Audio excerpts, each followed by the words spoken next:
This is Jamie Drummond for Good Food Revolution. I'm here with Rhys Julian, who is joining us all the way from New Zealand. How are you today, sir?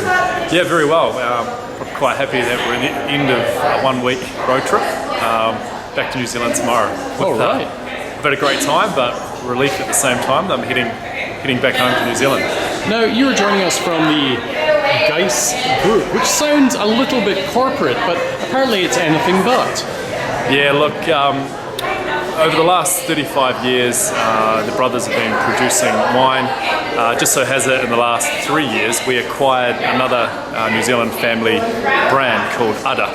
So we're sort of two brands, and therefore we made a slight name change to Giesen Group, and it seems to be working for us. Yeah. And how would you describe the house philosophy of the Giesen Group? Yeah, look, so we've got three brothers. How much time do we have? All three brothers, owners, so we've got Theo, Alex and Marcel, probably have different philosophies themselves. Often the oldest brother, Theo, what he says goes, but the younger brother just so happens to be the qualified winemaker, and he leads the wine direction at Giesen. So our philosophy, there's a saying in New Zealand, it's a Māori word, it's called tūrangi waiwai, which translates in English to a sense of place. So somewhereness. Somewhereness. Yeah. Somewhereness, that's the one. So we're very much a commercial winery, but we do have 3 or 4 vineyards within our group of vineyards that we really try to get in touch with the Tuā and vines as much as we can. So we're doing work on 2 canes versus 4 canes. Yeah. Some of our vineyards. For those of our viewership who don't understand what you're saying there, would you mind expanding upon that a little bit? Yeah. So if you take a row of vines, placed a meter apart. Some great gesticulation going on down here.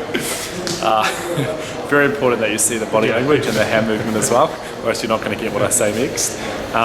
You can choose with the vines to, branch them out into various, canes or levels. Typically within New Zealand, you might see 4 or 5 canes on a vineyard. With some of our vineyards, we have just 2 canes. The end result being more kind of concentrated fruit. And what grapes are you growing mostly? Okay, so all the classics. When the three owners come out from Germany in the early 1980s, they planted what they knew from home, which was Gewürztraminer, Müller-Thurgau and the like. Interestingly, in the late 80s, the government, because there was there was big growth within the New Zealand wine industry. They were concerned that might impact dairy industry and the like. So they did what they called what's called a vine pull. So they offered grape growers money if they pulled out vines, and that actually was kind of the start of amazing thing for the New Zealand winery, because some of those perhaps vines or varietals that weren't so well known or potentially not performing that well within the Tuā were pulled out. And at that time, Chardonnay and Sauvignon Blanc was planted, and that's pretty much the cornerstone of the modern wine industry. So Sauvignon Blanc is, I would say, 80% of our production. Next, Pinot Noir, Chardonnay, Riesling, and Pinot Gris. Majority of the wine coming out of Marlborough, but we're now stretching into Waipara, Nelson, and then up into the North Island of the Hawke's Bay. Nice. So you pulled out all that Müller-Thurgau. Yeah, we broke a few hearts. Right. I don't know if the extended Giesen family were that happy about it, but if you looked at the bank balance, it very much in the mid '90s it became all a Sauvignon Blanc story and Chardonnay. So that paid the bills in the early days of wine growing for the brothers. What would you say to those who poo-poo Sauvignon Blanc and don't think of it as being a noble varietal or something that they enjoy? I respect everybody has their own point of view. Clearly they're not a very trendy or classy individual, because it is a... There you go. Look, Yeah, it is. It can be very polarizing. At the best of the time. You know. Like coriander, cilantro type thing. I think, for some people. Yeah. It's in your face. There's no hiding, ducking or weaving.